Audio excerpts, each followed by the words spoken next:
નમસ્કાર વિદ્યાર્થી મિત્રો, આજે આપણે એક નવા ટોપિકની વાત કરવાના છીએ જેનું નામ છે નિયમિત વિદ્યુત ક્ષેત્રમાં ડાયપોલની સ્થિતિ ઊર્જા।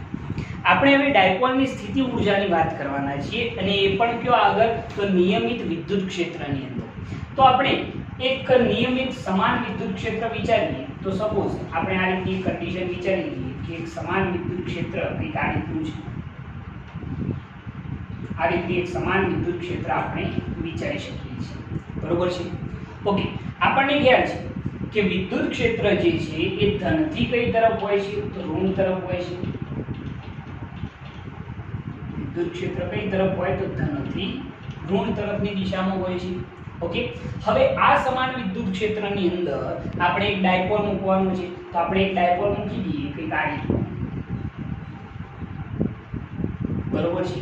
અહીંયા આગળ -q અને અહીંયા આગળ +q। આપણને ખ્યાલ છે ડાયપોલ વિશે, એ બંને વચ્ચેનું અંતર કેવું હતું, કેટલું થશે 2a। ડાયપોલના બે વિદ્યુત ભારો વચ્ચેનું અંતર કેવું હતું, કેટલું થશે 2a। અને ડાયપોલ મોમેન્ટ ઋણથી કઈ તરફ હોય છે તો ધન તરફની હોય છે, એ પણ આપણને ખ્યાલ છે। ઓકે, હવે જરા જોજો તો આ ડાયપોલના જે બંને વિદ્યુત ભારો છે +q અને -q, એને આપણે જો સમાન વિદ્યુત ક્ષેત્રમાં મૂકીએ તો એના ઉપર કંઈક ના કંઈક વિદ્યુતીય બળ લાગે છે। +q પર લાગતું બળ કેવું હોય તો એ આપણને ખ્યાલ છે કેટલું આવશે +qe સદિશ સ્વરૂપે કેવું હોય તો +qe સદિશ, બરોબર છે। અને -q પર લાગતું બળ જો કેવું હોય તો -qe જેટલું થશે, બરોબર છે।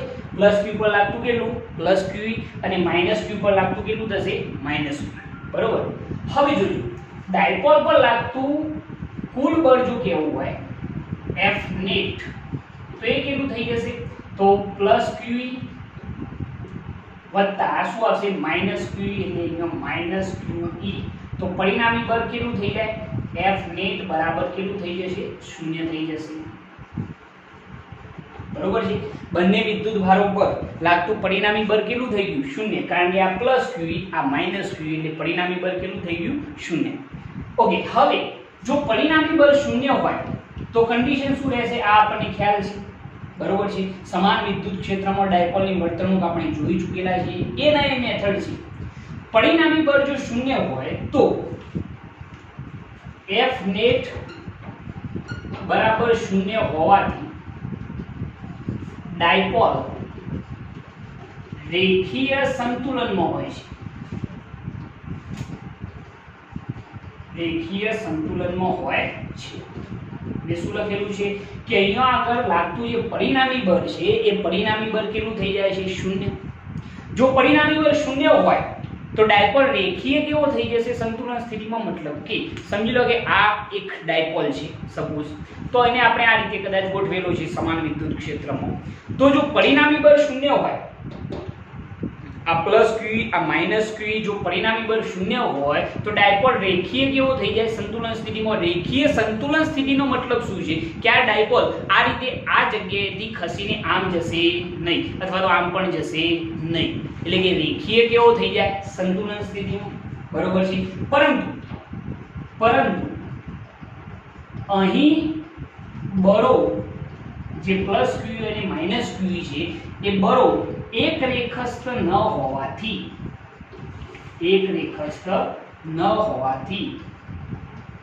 ડાયપોલ પર શું લાગે છે તો ટોર્ક લાગે છે। આપણને ખ્યાલ છે કે અહીંયા આગળ લાગતા બળોની જે કાર્યરેખાઓ છે કાર્યરેખાઓ કેવી છે જુદી જુદી।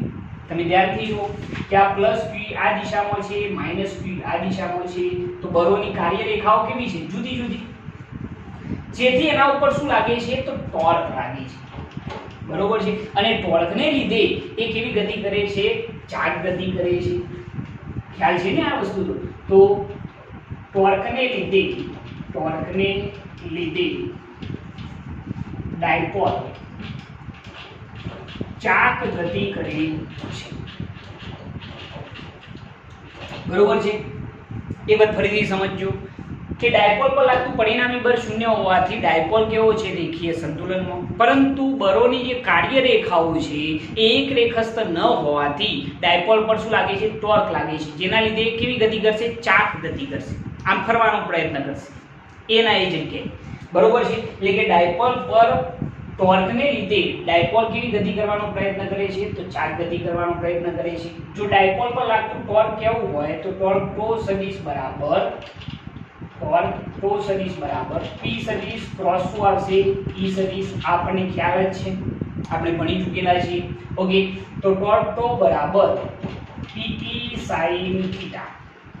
બરોબર છે. ટોર્ક ટો બરાબર સૂત્ર શું મળ્યું PE sin થીટા. ઓકે, સમાન વિદ્યુત ક્ષેત્રમાં ડાયપોલની જે વર્તણૂક છે એ આપણે ચેપ્ટર 1 ની અંદર ભણી ચૂકેલા છે. એવું હોય તો હું એની જે લિંક છે ડિસ્ક્રિપ્શનની અંદર મૂકી દઈશ, એ જરા તમે ચેક કરી લેજો. ઓકે, હવે ડાયપોલ પર લાગતું ટોર્ક આપણે શોધી કાઢ્યું છે. હવે અહીંયા આગળ જ્યારે ડાયપોલ સ્થાનાંતરિત થાય છે, હવે ચાર્જ ગતિ કરે છે. ચાર્જ ગતિના લીધે જે સ્થાનાંતર થતું હોય એને આપણે કયું સ્થાનાંતર કહીએ છીએ તો કોણીય સ્થાનાંતર. ખૂણાઓમાં ફેરફાર થાય. દાખલા તરીકે આ ડાયપોલ હોય આ રીતનું, બરોબર છે, આ -q આ +q, તો અહીંયા આગળ એના ખૂણામાં ફેરફાર થશે, ખૂણો ચેન્જ થશે. સમજો કે ડાયપોલ આમ જાય તો ખૂણો ઘટશે, આમ જાય તો વધશે. બરોબર છે. એટલે કે હવે જે ચાર્જ ગતિ થઈ રહી છે એના લીધે કોણીય સ્થાનાંતર થવાનું છે. તો અહીંયા આગળ આપણે ડાયપોલની અંદર વિચારીએ તો સમજી લો કે હું એક કન્ડિશન આ રીતની વિચારું. બરોબર છે, આ રીતે. તો શરૂઆતમાં જે આ ખૂણો બન્યો છે એને આપણે કહી દઈએ θ1. બરોબર છે. અને જો એનાથી આપણે એક સૂક્ષ્મ સ્થાનાંતર કરાવીએ ડાયપોલને એક સામાન્ય ડેલ્ટા થીટા અથવા તો ડી થીટા જેટલું સૂક્ષ્મ કોણીય સ્થાનાંતર કરાવીએ છીએ તો થતું કાર્ય કેટલું થાય તો એના માટે આપણે લખીએ કે ટોર્કને લીધે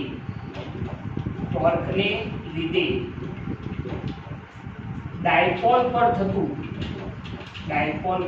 થતું સૂક્ષ્મ કાર્ય જો આપણે કહેવું હોય તો કેટલું થાય. જે ટોર્ક લાગે છે એના લીધે ડાયપોલ ચાર્જ ગતિ કરે છે અને ચાર્જ ગતિના લીધે થયેલું જે કાર્ય છે એ કાર્ય જો કેવું હોય તો એ સૂક્ષ્મ કાર્ય ડેલ્ટા W બરાબર શું થઈ જાય ટોર્ક ટો ઇન્ટુ શું થઈ જશે ડી થીટા. યાદ છે આપણે રેખીય સ્થાનાંતર માટે શું વિચારીએ છીએ તમને ખબર હશે કે કાર્ય W બરાબર બર ગુણ્યા શું થાય સ્થાનાંતર. સ્થાનાંતર માટે તમે S લખી શકો. આ રેખીય સ્થાનાંતર માટે છે. પરંતુ જો ચાર્જ ગતિ થતી હોય તો એના માટે થતું કાર્ય W બરાબર ટો ઇન્ટુ શું થાય થીટા. બરોબર છે, કારણ કે આ ચાર્જ ગતિ છે, આ રેખીય ગતિ છે. અહીંયા ચાર્જ ગતિ થઈ રહી છે એટલે ડાયપોલ પર થતું સૂક્ષ્મ કાર્ય કેવું હોય તો ડેલ્ટા W બરાબર શું થાય ટોર્ક ઇન્ટુ સૂક્ષ્મ કોણીય સ્થાનાંતર શું થશે ડી થીટા. જે સૂક્ષ્મ સ્થાનાંતર થાય એના માટે વિચારવાનું છે. ઓકે, હવે જરા જોજો તો ડેલ્ટા W બરાબર ટોર્કની જગ્યાએ જો સૂત્ર લખવું હોય તો શું થાય PE sin થીટા ઇન્ટુ શું થઈ જાય ડી થીટા. આ એક સૂત્ર બને છે. બરોબર છે. પરંતુ આ ક્યારે કે જ્યારે જે કોણીય સ્થાનાંતર છે, આ જે ડાયપોલનું કોણીય સ્થાનાંતર છે એ સૂક્ષ્મ સ્થાનાંતર. પરંતુ સમજી લો કે હું આ જે ડાયપોલ છે એને θ1 થી સમજી લો કે આ જે ખૂણો બને છે θ2 છે, તો θ1 થી θ2 સુધીનું જો કોણીય સ્થાનાંતર કરાવું છું તો થતું કાર્ય કેટલું થાય તો એના માટે આપણે સંકલન લેવું પડશે. સિમ્પલ પ્રોસિજર છે. તો એના માટે આપણે શું વિચારીશું તો θ1 થી θ2 ના સ્થાનાંતર માટે થતું કાર્ય જો આપણે કહેવું હોય તો એ કાર્ય W બરાબર સંકલનમાં θ1 થી θ2 ઇન્ટુ સૂક્ષ્મ સ્થાનાંતર માટે થતું કાર્ય કેટલું છે તો PE sin થીટા ઇન્ટુ શું આવશે ડી થીટા. ફિઝિક્સના બેઝિક કોન્સેપ્ટ ઉપરથી જ આપણે વાત કરીએ છીએ. સૌપ્રથમ આપણે સૂક્ષ્મ સ્થાનાંતર માટે થતું કાર્ય શોધી કાઢેલું છે અને પછી θ1 થી θ2 સુધીનું જો કોણીય સ્થાનાંતર હોય તો એના માટે થતા કાર્ય માટે આપણે સંકલન લીધેલું છે. ઓકે, હવે થતું કાર્ય W બરાબર ચલો ડાયપોલ મોમેન્ટ અને વિદ્યુત ક્ષેત્ર તો કોન્સ્ટન્ટ છે એટલે બહાર નીકળી જશે. તો સંકલનમાં શું વધશે θ1 થી θ2 ઇન્ટુ sin થીટા ઇન્ટુ શું આવશે ડી થીટા. બરોબર છે. તો થતું કાર્ય W બરાબર P ઇન્ટુ E. ચલો sin થીટાનું સંકલન શું થાય -cos થીટા. sin નું સંકલન શું થાય યાદ રાખજો -cos થીટા અને લિમિટ કેટલી આવશે θ1 થી θ2 જેટલી થઈ જશે. બરોબર છે. ઓકે, હવે જરા જોજો કે અહીંયા આગળ થતું કાર્ય W બરાબર આપણે એક કામ કરીએ અહીંયા લખીએ આ જરા તમે નોટ ડાઉન કરતા રહેજો, બરોબર છે. હવે જરા જોઈએ તો અહીંયા આગળ થતું કાર્ય જો આપણે કહેવું હોય તો આપણે હવે લિમિટ એપ્લાય કરીશું. તો કાર્ય w બરાબર p * e. ચલો થીટા ની જગ્યાએ વારાફરતી આ બંને કિંમતે એપ્લાય કરવાની છે, θ2 અને θ1. તો શું થાય? તો -cos θ2 માઈનસ ફરીથી થીટા ની જગ્યાએ θ1, પરંતુ માઈનસ માઈનસ અહીંયા શું થઈ જાય? પ્લસ. સંકલનની કિંમતે એપ્લાય કરીએ એટલે યાદ રાખજો વચ્ચે નિશાની કઈ આવે? માઈનસ, પરંતુ આ માઈનસ માઈનસ શું થઈ ગયું? પ્લસ. ઓકે, cos બીજી લિમિટ કેટલી થશે? θ1. ખ્યાલ આવે છે? ફરી એક વખત જોજો. સૌપ્રથમ pe કૌંસની અંદર -cos θ2 વચ્ચે નિશાની માઈનસ, ફરીથી માઈનસ એટલે માઈનસ માઈનસ પ્લસ, cos θ1 થઈ જશે બીજી લિમિટ. ઓકે, હવે આપણે p ને જો અંદર ગુણી કાઢીએ તો p * e. ચલો અહીંયા આગળ માઈનસ છે એટલા માટે અહીંયા શું થઈ જશે? -pe * cos θ2 પ્લસ pe * શું આવશે? cos θ1. આને આપણે આગળ લખીએ તો કરવું પડતું કાર્ય w બરાબર pe * cos θ1 minus pe * cos θ2 થઈ જશે, બરોબર છે. ઓકે, તો આ થઈ ગયું કરવું પડતું કુલ કાર્ય. ક્યારે? કે જ્યારે આપણે ડાયપોલ ને θ1 થી કેટલું સ્થાનાંતર કરાવીએ છીએ? θ2 જેટલું સ્થાનાંતર કરાવીએ છીએ. એ વખતની આ વાત છે. ઓકે, હવે જરા જોજો કે અહીંયા આગળ આપણે આ જે સૂત્ર બનાવ્યું છે એ કરવું પડતું કાર્ય છે θ1 થી θ2 સુધીનું કોણીય સ્થાનાંતર કરવા માટે. આ કરવું પડતું કાર્ય એ ડાયપોલની કઈ ઊર્જા રૂપે? તો સ્થિતિ ઊર્જા રૂપે સંગ્રહિત થાય છે. તો અહીંયા આગળ આપણે લખીએ, બરોબર છે. અથવા તો આપણે આ કાર્ય જે છે હજી થોડું સાદું રૂપ આપવું હોય આવું આપી શકાય. p જે છે કોન્સ્ટન્ટ બહાર નીકળી જાય તો કૌંસમાં શું વધશે? cos θ1 માઈનસ cos θ2 થઈ જશે. આનો આપણે યુઝ કરીશું. આ જે કાર્ય છે આ કાર્ય ડાયપોલની કઈ ઊર્જા રૂપે? તો સ્થિતિ ઊર્જા રૂપે સંગ્રહ થશે, બરોબર છે. આ જે કાર્ય છે ડાયપોલની સ્થિતિ ઊર્જા રૂપે સંગ્રહિત થાય છે. તો સ્થિતિ ઊર્જા u બરાબર અહીંયા સૂત્ર બની જશે. શું થશે જરા જોજો? pe કૌંસની અંદર cos θ1 માઈનસ cos θ2 થઈ જશે. આ મેઈન સૂત્ર બની છે. આને જરા ધ્યાનથી તમે જોજો. મેં શું કરેલું છે? તો p જે છે કોન્સ્ટન્ટ બહાર કાઢ્યા છે તો અહીંયા શું વધશે? cos θ1 minus cos θ2. આ કાર્ય એ ડાયપોલની કઈ ઊર્જા રૂપે? તો સ્થિતિ ઊર્જા રૂપે સંગ્રહિત થાય છે. તો w ની જગ્યાએ મેં શું લખેલું છે? u. તો આ રીતે તમે ડાયપોલની સ્થિતિ ઊર્જાનું સૂત્ર તારવી શકો છો. ઓલ ઓવર કોન્સેપ્ટ એકદમ સિમ્પલ છે. તમારે ખાલી શું વિચારવાનું છે એ જરા એકવાર ફરીથી ફટાફટ જોઈ લેજો કે અહીંયા આગળ આપણે એક સમાન વિદ્યુત ક્ષેત્ર વિચારેલું છે. એની અંદર મેં એક ડાયપોલ મૂકેલો છે. હવે આ જો ડાયપોલ મૂકવામાં આવે તો સમાન વિદ્યુત ક્ષેત્રના લીધે એના પર લાગતું બળ કેટલું થશે? તો q પર લાગતું બળ q અને આ શું થઈ જશે? -q. તો પરિણામી બળ કેટલું થાય? 0. જો પરિણામી બળ 0 હોય તો ડાયપોલ રેખીય કેવો થઈ જાય? સંતુલન સ્થિતિમાં. રેખીય સંતુલન સ્થિતિનો મતલબ શું છે? કે આ જે ડાયપોલ છે એ ગતિ કરીને આમ જશે નહીં, અહીંયા રહેશે, બરોબર છે. પરંતુ આ જે બંને બળો છે બળોની કાર્ય રેખાઓ જુદી જુદી હોવાથી, બળો એક રેખાસ્થ ન હોવાથી, જો આ બંનેની રેખાઓ અલગ અલગ છે, જેના લીધે એના ઉપર શું લાગે છે? ટોર્ક લાગે છે. અને એ લાગતું ટોર્ક ટો સદિશ બરાબર શું થાય? p સદિશ ક્રોસ e સદિશ. તો ટોર્ક ટો બરાબર શું થઈ જાય? pe sin θ. પહેલી વસ્તુ આ. બીજી વસ્તુ કે અહીંયા આગળ ટોર્ક લાગે છે જેના લીધે કેવી ગતિ કરશે? તો ચાર્જ ગતિ કરશે, બરોબર છે. કે આ ડાયપોલ જે છે એ રેખીય સંતુલન સ્થિતિમાં, પરંતુ આ રીતે કેવી ગતિ કરવાનો ટ્રાય કરે છે? ચાર્જ ગતિ, આમ ફરવાનો પ્રયત્ન કરે છે, બરોબર છે. તો જો એ ફરવાનો પ્રયત્ન કરે છે તો સ્થાનાંતર કયું થાય? કોણીય સ્થાનાંતર. આપણે એવું વિચારીએ કે આ ડાયપોલનું એક સૂક્ષ્મ સ્થાનાંતર dθ જેટલું કરવું હોય તો એના માટે કરવું પડતું કાર્ય કેટલું થાય? તો મેં અહીંયા લખેલું છે કે ટોર્કને લીધે ડાયપોલ પર થતું સૂક્ષ્મ કાર્ય Δw બરાબર શું થાય? τ * dθ, બરોબર છે. યાદ રાખજો કે ચાર્જ ગતિમાં જે કામ ટોર્ક કરે છે એ રેખીય ગતિમાં કોણ કરતું હતું? બળ. ચાર્જ ગતિમાં જે કામ કોણીય સ્થાનાંતર કરે છે એ રેખીય ગતિમાં કોણ કરે છે? તો એકલું સ્થાનાંતર. આ એના એ સૂત્ર છે, બરોબર. તો સૂક્ષ્મ સ્થાનાંતર માટે થતું કાર્ય ડેલ્ટા w બરાબર τ * d થીટા. તો ડેલ્ટા w બરાબર શું થાય? τ ની જગ્યાએ શું લખીશું? pe sin થીટા * શું થઈ જાય? d થીટા થઈ જશે. આ કાર્ય જે છે એ કેટલા સ્થાનાંતર? સૂક્ષ્મ સ્થાનાંતર d થીટા માટે. પરંતુ હવે મેં ડાયપોલને કેટલાથી કેટલું સ્થાનાંતર વિચારેલું છે? થીટા 1 થી થીટા 2 સુધીનું જો સ્થાનાંતર થાય તો એના માટે થતું કાર્ય કેટલું થાય? તો એના માટે સંકલન લઈ લેવાનું. કરવું પડતું કુલ કાર્ય બરાબર સંકલનમાં થીટા 1 થી થીટા 2 ઇન્ટુ શું આવશે?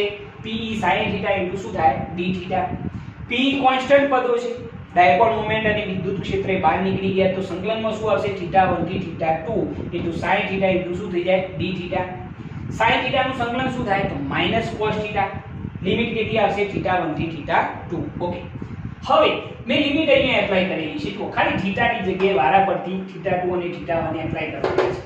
તો કરવું પડતું કાર્ય w બરાબર pe કૌંસની અંદર માઈનસ cos થીટા 2 માઈનસ ફરીથી માઈનસ એટલે minus minus plus cos theta 1 પછી મેં p ને અંદર ગુણેલા છે તો minus pe cos theta 2 plus pe cos theta 1 આ પદને આગળ લખેલું છે p cos theta 1 minus pe cos theta 2 આની અંદર p પાછા કોમન બહાર કાઢેલા છે એટલે કરવું પડતું કાર્ય w બરાબર pe કૌંસની અંદર cos theta 1 minus cos theta 2 આ જે કરવું પડતું કાર્ય છે એ ડાયપોલની કઈ ઊર્જા રૂપે? તો સ્થિતિ ઊર્જા રૂપે સંગ્રહિત થાય છે. તો સ્થિતિ ઊર્જા u બરાબર શું થાય? pe કૌંસની અંદર cos theta 1 minus cos theta 2 થઈ જાય છે. બરોબર છે. આ એક મોસ્ટ આઈએમપી થિયરી છે. આને આપણે બોર્ડ લેવલે મોસ્ટ આઈએમપી થિયરી ગણવાની રહેશે. બરોબર છે. એટલે આને વ્યવસ્થિત તમારે સમજવી પડશે. ઓકે. બીજી વસ્તુ કે આની અંદર હજી પણ થોડુંક જો આપણે આગળ વિચારીએ આને થોડુંક નોટ ડાઉન કરી લેજો. બરોબર છે. હવે જરા જોજો કે આની અંદર એક થોડીક આગળ વાત કરીએ તો શું વિચારી શકાય જરા જો.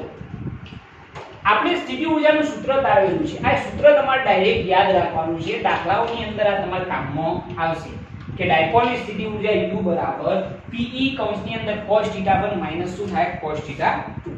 ઓકે.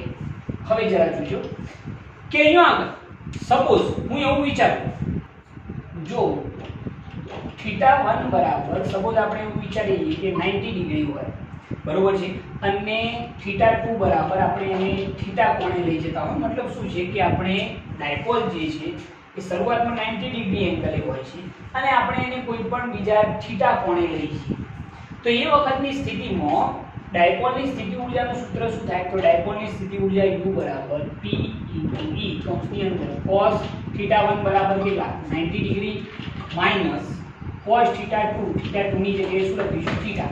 cos 90 ની કિંમત કેટલી? 0. તો સ્થિતિ ઊર્જા u બરાબર pe માઈનસ cos થીટા છે એટલા માટે માઈનસ pe cos થીટા થઈ જશે. ઓકે. તો એક સાર્વત્રિક સૂત્ર બની જાય છે. ઓકે. હવે આની અંદર આપણે જુદા જુદા કેસીસ વિચારી શકીએ છીએ. બરોબર.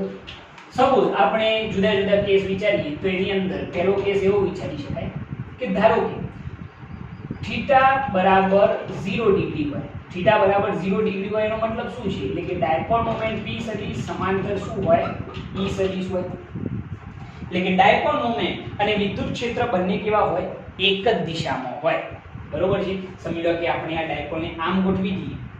બરોબર છે. આ રીતે તો વિદ્યુત ક્ષેત્ર પણ આમ છે, ડાયપોલ મોમેન્ટ પણ ઋણથી ધન તરફ આમ છે. એટલે કે બંને વચ્ચેનો એંગલ કેટલો થશે? તો થીટા બરાબર કેટલો? 0. તો એ વખતની સ્થિતિમાં સ્થિતિ ઊર્જા u બરાબર -pe * cos થીટા ની જગ્યાએ કેટલા? 0. cos 0 ની કિંમત 1 એટલે સ્થિતિ ઊર્જા u બરાબર શું થઈ જાય? -pe. બરોબર છે. આ જે સ્થિતિ છે એને આપણે સ્થાયી સમતોલન સ્થિતિ પણ કહી શકીએ છીએ. બરોબર છે. બીજી એક કન્ડિશન આપણે એવી વિચારીએ કે થીટા બરાબર 180 ડિગ્રી હોય. મતલબ કે p સદિશ સમાંતર માઈનસ e સદિશ હોય. બરોબર છે. એટલે કે બંને એકબીજાની વિરુદ્ધ દિશામાં હોય. થીટા બરાબર 180 ડિગ્રી એંગલ બનતું હોય. તો સ્થિતિ ઊર્જા u બરાબર -pe cos થીટા ની જગ્યાએ કેટલા થશે? 180 ડિગ્રી. cos 180 ની કિંમત કેટલી થાય? -1 તો માઇનસ માઇનસ શું થઈ જાય પ્લસ થઈ જશે તો u બરાબર શું થઈ જાય p e થઈ જાય બરોબર છે તો આને કહેવામાં આવશે અસ્થાયી સમતોલન સ્થિતિ આ સ્થિતિઓના નામ છે અને ત્રીજી કન્ડિશન આપણે વિચારી લઈએ કે p સદિશ લંબ શું હોય e સદિશ એટલે કે થીટા બરાબર એંગલ કેટલો હોય ડાયપોલ મોમેન્ટ અને વિદ્યુત ક્ષેત્ર વચ્ચેનો એંગલ કેટલો હોય 90 ડિગ્રી હોય તો એ વખતે સ્થિતિ ઊર્જા u કેટલી થાય તમે ઈઝીલી કહી દેશો u બરાબર -pe cos થીટા થીટા ની જગ્યાએ 90 ડિગ્રી cos 90 ડિગ્રીમાં 0 એટલે સ્થિતિ ઊર્જા u બરાબર કેટલી થઈ જાય 0 થઈ જશે તો આ જે સ્થિતિ છે એ શું થઈ જશે મહત્તમ અસમતોલન સ્થિતિ